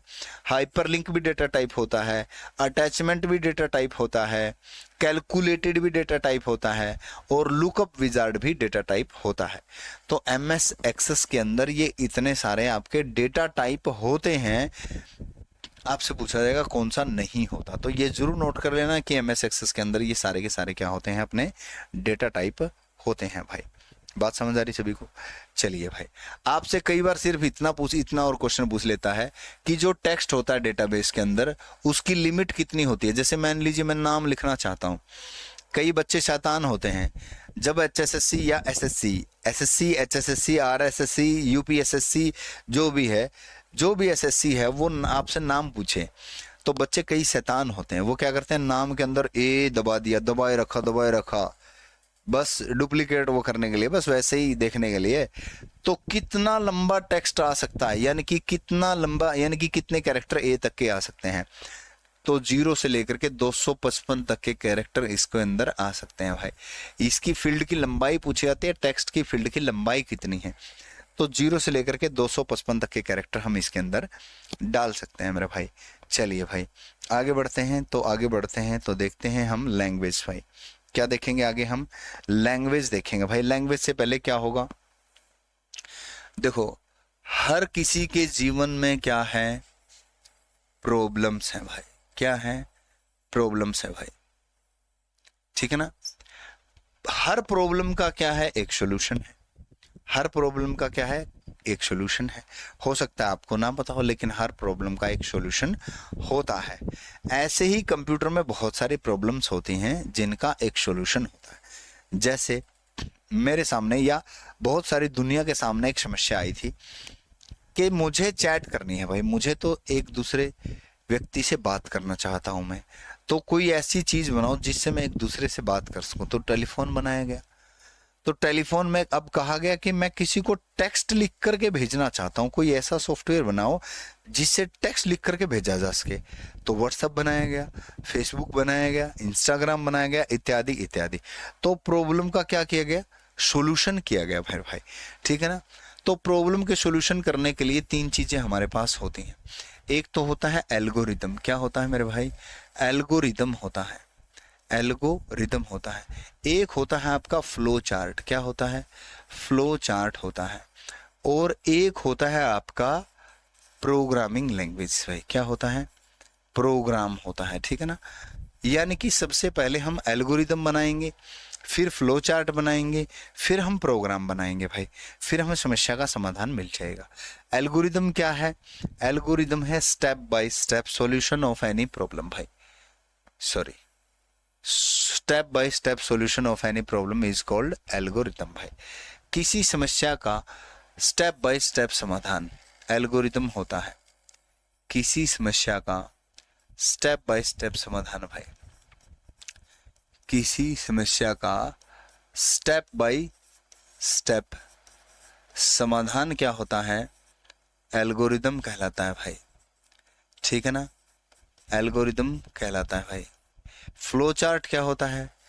ग्राफिकल रिप्रेजेंटेशन होता है एल्गोरिदम का। क्या होता है? ग्राफिकल रिप्रेजेंटेशन होता है एल्गोरिदम का। ग्राफिकल रिप्रेजेंटेशन ऑफ एल्गोरिदम, यह एल्गोरिदम का ग्राफिकल रिप्रेजेंटेशन होता है भाई। यह एल्गोरिदम का ग्राफिकल रिप्रेजेंटेशन होता है भाई, ठीक है ना। क्लियर हुई बात सभी को। और प्रोग्राम होता है कोड भाई। क्या होता है? कोड होता है भाई। प्रोग्राम क्या होता है? कोड होता है। तो आपके सामने एक समस्या आई। आपके सामने क्या आई? आपके सामने एक समस्या आई। समस्या क्या है? कोई भी जीवन की कोई भी प्रॉब्लम हम ले सकते हैं। अब उस समस्या को समाधान करने के लिए हमारे पास क्या होगा? एल्गोरिदम होगा भाई। एल्गोरिदम को हम किस प्रकार से लिखेंगे? जैसे सपोज करो मेरे सामने एक समस्या है कि मुझे चाय नहीं बनानी आती। मुझे क्या नहीं करना आता? चाय नहीं बनानी आती। ये एक समस्या है। तो इस समस्या का समाधान कुछ तो होगा। क्या आप इस समस्या का समाधान लिख सकते हैं? जिसको हम रेसिपी कहते हैं। क्या कहते हैं? रेसिपी। और रेसिपी लिखना, बोल के नहीं बतानी है, लिखनी है। कि पहले आप पानी लीजिए, चाय पत्ती लीजिए, चीनी लीजिए, दूध लीजिए। अब आप क्या करेंगे? सबसे पहले स्टोव जलाएंगे। उसके बाद क्या करेंगे? आप पानी को किसी बर्तन में लेकर के उस पर रखेंगे और पानी उबलने तक वेट करेंगे। या फिर उसके साथ साथ उसमें इंग्रेडिएंट्स जो डालने हैं, चीनी डालनी है, चाय पत्ती डालनी है, उसके अंदर डालेंगे। और जब वेट करेंगे कब तक? जब तक वो उबल ना जाए तब तक वेट करेंगे। जैसे ही उबल गई है, चाय रेडी है, आप मिल्क डाल सकते हैं या पहले से ही मिल्क डाल के कई चाय बनाते हैं, अपना अपना तरीका होता है। तो चाय रेडी है, चाय आप ले सकते हैं। स्टेप लिखे गए, step 1, step 2, step 3, step 4, step 5, step 6, step 7, step 8। 8 step में आपने मुझे चाय बनाने सिखा दी। एक प्रॉब्लम थी मेरी, वो प्रॉब्लम आपने सॉल्व कर दी। तो स्टेप बाय स्टेप लिखा गया किसी चीज का समाधान क्या होता है? सॉल्यूशन एल्गोरिदम कहलाता है। क्या कहलाता है? एल्गोरिदम कहलाता है। अब मेरे सामने एक समस्या है कि मुझे ये नहीं बताना आता कि कौन सा नंबर आपका सम होता है, कौन सा नंबर विषम होता है। यानी कि कौन सा नंबर आपका ओड होता है, कौन सा नंबर इवन होता है। इस समस्या का समाधान कैसे किया जाए? हम कैसे इस समस्या से निपटेंगे कि पता चल जाए मुझे कौन सा नंबर ओड होता है, कौन सा नंबर इवन होता है। तो इसके लिए हम समाधान लिख सकते हैं, एल्गोरिदम लिख सकते हैं। कैसे? मैं कहूँगा सबसे पहले नंबर लो भाई। नंबर लो सबसे पहले। क्या लो? नंबर लो सबसे पहले। नंबर ले लिया 35 है। नंबर क्या ले लिया? ये अलग है, मैंने तो समाधान लिखना है। ये तो अलग है, मैंने सपोज किया। ये तो सबसे पहला स्टेप है, नंबर लो। ठीक है, नंबर ले लिया जी। नंबर को 2 से भाग करो। नंबर को 2 से भाग करो। ठीक है जी, ओके। तीसरा स्टेप, शेषफल चेक करो। शेषफल चेक करो। अगर शेषफल 0 नहीं है, अगर उल्टा भी लिख सकते हैं इसको, अगर शेषफल 0 है, अगर शेषफल 0 है तो नंबर सम है। नंबर क्या है? सम है। और नहीं तो नंबर क्या है? नहीं तो नंबर विषम है। नहीं तो नंबर क्या है? विषम है। ये हमने एक समाधान लिख दिया भाई, ठीक है ना। ये क्या लिख दिया हमने? समाधान लिख दिया कि इस नंबर को हम इस तरीके से जांच सकते हैं, ये सम है या विषम है। जांच सकते कि नहीं जांच सकते? जैसे नंबर ले लिया 35, इसको 2 से भाग किया, 35 को हमने किया 2 से भाग, तो 17 दूनी 34, बच गया 1। शेषफल 0 नहीं है, तो इसका मतलब नंबर क्या है? विषम है भाई। नंबर क्या है? विषम है ये। तो इस तरीके से हम इसका समाधान लिख सकते हैं, किसी भी प्रॉब्लम का लिख सकते हैं, किसी भी प्रॉब्लम का। और ये समाधान कंप्यूटर में डाले होते हैं तभी तो कंप्यूटर को पता होता है कि ये नंबर सम है कि विषम है। ये डाला होता है एल्गोरिदम लिख करके, प्रोग्राम लिख करके कंप्यूटर में डालना होता है कि अगर ऐसा ऐसा आ जाए तो ये बता देना, ऐसे चलना। अगर वो नंबर ऐसे हो जाए, 2 से भाग हो जाए तो सम बता देना, ना हो तो विषम बता देना। सारी चीजें ही कंप्यूटर में एल्गोरिदम करके ऐसे ही डाली होती हैं, ठीक है ना। तो चलिए भाई, उसके बाद आता है प्रोग्राम का कोड। प्रोग्राम का कोड लिखेंगे, फिर इसको समझाने के लिए, कंप्यूटर को समझाने के लिए कोडिंग करेंगे, भाई ऐसे ऐसे करना। तो कोडिंग करने के लिए हम प्रोग्रामिंग लैंग्वेज चूज करेंगे। क्या चूज करेंगे? प्रोग्रामिंग लैंग्वेज कौन सी है? बहुत सारी प्रोग्रामिंग लैंग्वेज हैं दुनिया में। 1000 लैंग्वेज फिलहाल मार्केट में मौजूद है। कितनी? 1000 प्रोग्रामिंग लैंग्वेज मौजूद हैं फिलहाल मार्केट में। हर लैंग्वेज का अलग अलग फीचर है। कोई कह रहा है इसमें कोडिंग आसान हो जाएगी, भाई इसमें करो। कोई कह रहा है इसमें फीचर बहुत ज़्यादा है, इसमें करो। कोई जावा में कह रहा, कोई सी लैंग्वेज में कह रहा, कोई C++ में कह रहा, कोई पाइथन में कह रहा, कोई बी में कह रहा, कोई R लैंग्वेज में कह रहा है। अलग अलग लैंग्वेज आई पड़ी हैं, सभी लैंग्वेज के अलग अलग फीचर हैं। तो हम लैंग्वेज चूज करेंगे उस समस्या का समाधान करने के लिए। जैसे वीडियो की समस्या का समाधान करने के लिए यूट्यूब बनाया गया, और यूट्यूब के लिए पाइथन लैंग्वेज का चूज किया गया कि पाइथन लैंग्वेज में एक ऐसा एप्लीकेशन तैयार करते हैं जिसमें लोग वीडियो देख सकें। जैसे आपकी ये ऐप है, आपकी ऐप के लिए एक लैंग्वेज चूज की गई जिससे बच्चे इंटरेक्ट हो सकें, वीडियो देख सकें, लेकिन पेड हो, पहले पैसे दें फिर वीडियो ओपन हो। तो एक ऐसी एप्लीकेशन तैयार की गई और वो उसके लिए लैंग्वेज चूज की गई पाइथन PHP, मतलब मिक्स सा होता है, कुछ कोड पाइथन में लिखे होते हैं, कुछ कोड PHP में, इस तरीके से होता है। या फिर एक ही language, high powerful language choose कर ली जाती है जैसे कि जावा। तो लैंग्वेज चूज करेंगे। तो इसलिए कई बार क्वेश्चन आपका प्रोग्रामिंग लैंग्वेज से सिर्फ इतना पूछ लिया जाता है, निम्नलिखित में से कौन सी प्रोग्रामिंग लैंग्वेज है, या ये पूछ लिया जाता है निम्नलिखित में से कौन सी प्रोग्रामिंग लैंग्वेज नहीं है। ठीक है ना। तो थोड़ी बहुत जानकारी आपको प्रोग्रामिंग लैंग्वेज की होनी चाहिए। मैं आपको यहाँ पर प्रोग्रामिंग नहीं सिखा रहा हूँ, मैं आपको यहाँ पर हैकर या सॉफ्टवेयर डेवलपर नहीं बना रहा हूँ। मैं आपको बता रहा हूँ कि क्वेश्चन किस तरीके से पूछा जाता है। एल्गोरिदम का डायरेक्ट क्वेश्चन जैसे मैंने बताया, फ्लो चार्ट का डायरेक्ट क्वेश्चन जैसे मैंने बताया, प्रोग्रामिंग का क्वेश्चन इस तरीके से, कौन सी पहली प्रोग्रामिंग लैंग्वेज है, कौन सी प्रोग्रामिंग हाई लेवल लैंग्वेज है, कौन सी प्रोग्रामिंग लो लेवल लैंग्वेज है, निम्नलिखित में से कौन सी प्रोग्रामिंग लैंग्वेज ही नहीं है, निम्नलिखित में से कौन सी हाई लेवल लैंग्वेज है, निम्नलिखित में से कौन सी हाई लेवल लैंग्वेज ही नहीं है। ठीक है, चलिए भाई। तो लैंग्वेज होता है मीन्स ऑफ कम्युनिकेशन, बातचीत का माध्यम जो होता है उसे लैंग्वेज कहा जाता है भाई। हम नेचुरल लैंग्वेज यूज करते हैं जैसे इंग्लिश, कम्युनिकेट करने के लिए, आइडिया और इमोशन को बताने के लिए। सिमिलरली एक प्रोग्रामर जो है यूज करता है कंप्यूटर लैंग्वेज को इंस्ट्रक्ट करने के लिए, कंप्यूटर को बताने के लिए कि हम क्या करना चाहते हैं, what you want to do. ठीक है ना, ठीक है ना, क्लियर है बात सभी को? बताएंगे भाई, बताएंगे। Pradeep thank you so much भाई, थैंक यू सो मच। तो 3 कैटेगरी है लैंग्वेज की, 3 कैटेगरी में बांट दी लैंग्वेज, कैटेगरी बना दी, 3 कैटेगरी बना दी। कौन सी? एक कैटेगरी बना दी मशीन लैंग्वेज। ठीक है ना, कैटेगरी क्या बनाई? Machine language. तो पहली कैटेगरी पढ़ लेते हैं, 3 कैटेगरी। हाँ, पहली कैटेगरी है मशीन लैंग्वेज भाई। तो मशीन लैंग्वेज के अंदर क्या है? ये कह रहा है कि मशीन लैंग्वेज जो है कंप्यूटर की, वो लिखी जाती है normally string of binary 1 and 0।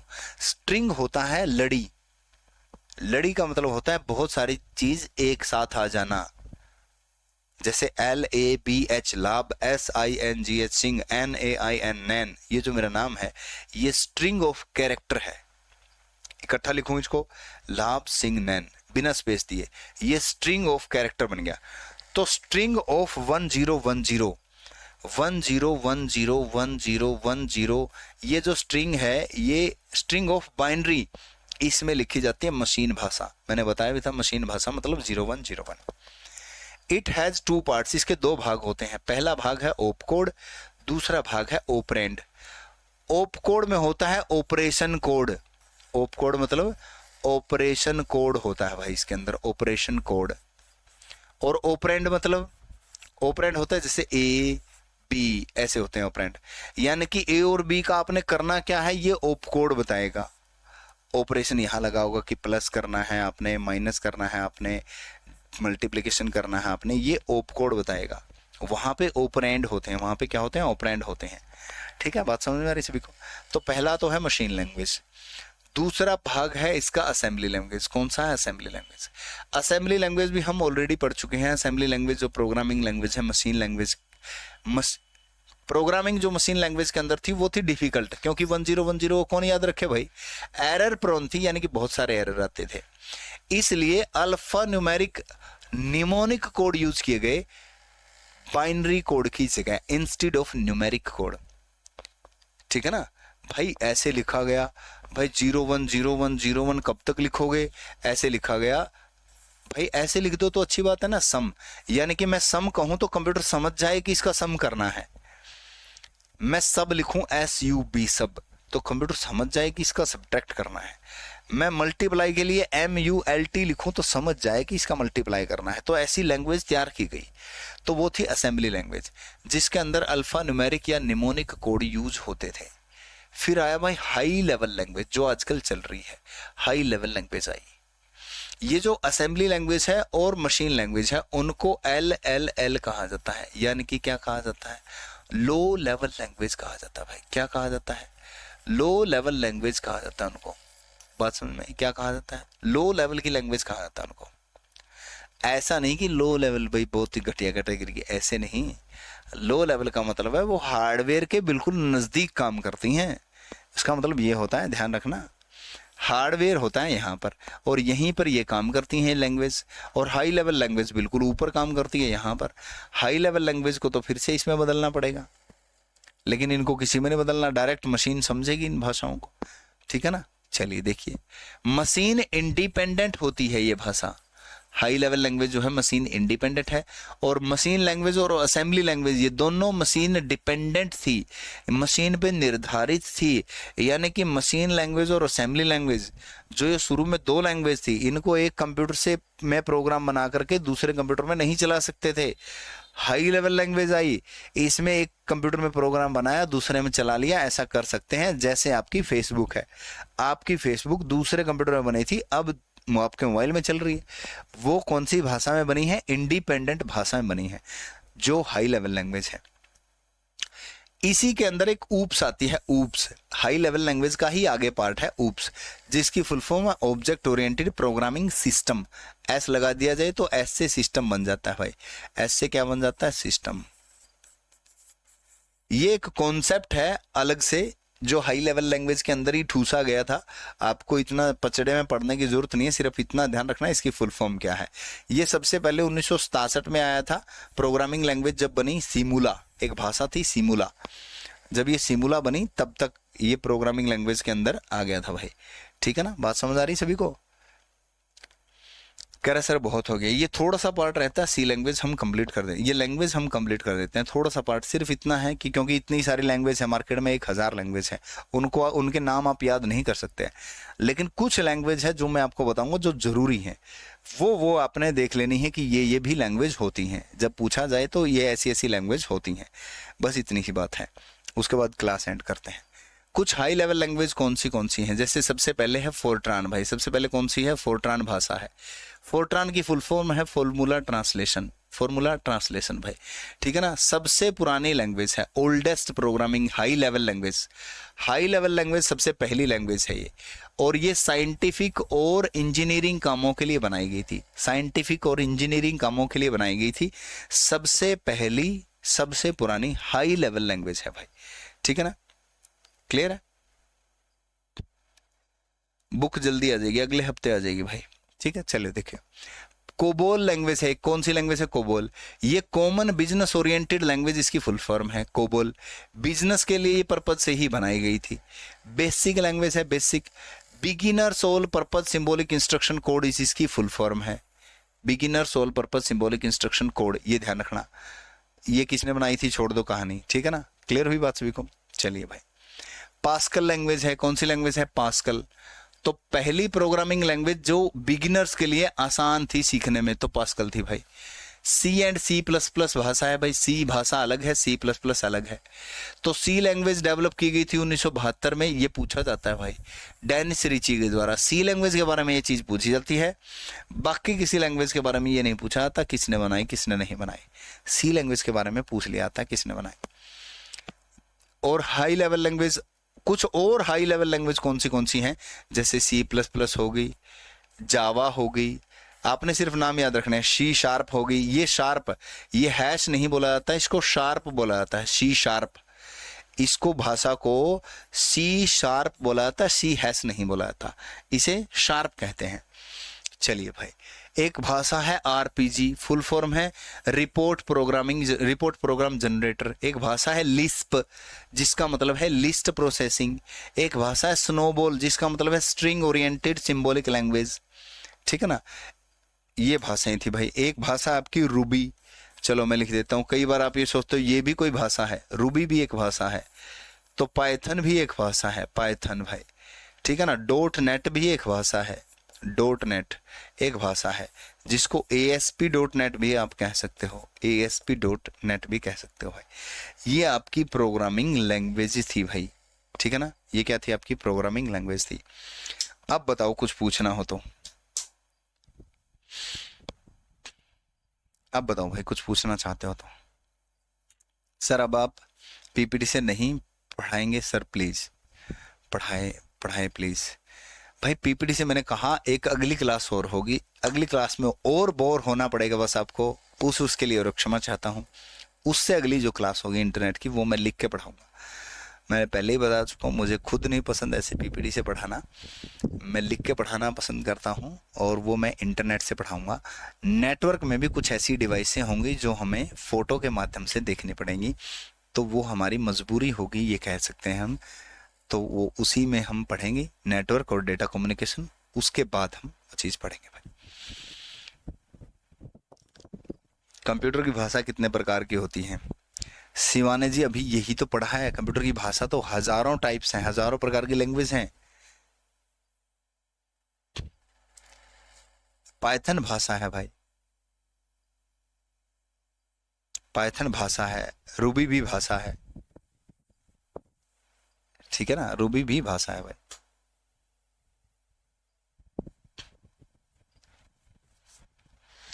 आज क्या हर रोज सुबह 6 बजे क्लास होती है भाई, ठीक है। रिज्यूम एक्सेस में नहीं बनता, वो नेम फादर नेम वो एक्सेस में रिज्यूम नहीं है, वो रिकॉर्ड है, उसे रिज्यूम थोड़े ना कहते हैं। हाँ भाई प्रदीप, बिल्कुल उसे रिज्यूम नहीं कहेंगे। हाँ PDF तो मिल जाएगी आपको। पाइथन एक्सिस क्या है? एक्सिस कहाँ लिखा मैंने मेरे भाई, एक्सिस कहाँ लिखा है? पाइथन ही तो लिखा है। भाषा ये भी भाषाएं हैं, कंप्यूटर की ही भाषाएं हैं। शंकर यादव जी कौन सी भाषा समझता है कंप्यूटर? ये मैं पढ़ा चुका हूँ ऑलरेडी, सारी वीडियो देखो पता चल जाएगा। ठीक है, सभी का आपका बहुत बहुत धन्यवाद, थैंक यू सो मच। जय हिंद सभी को भाई।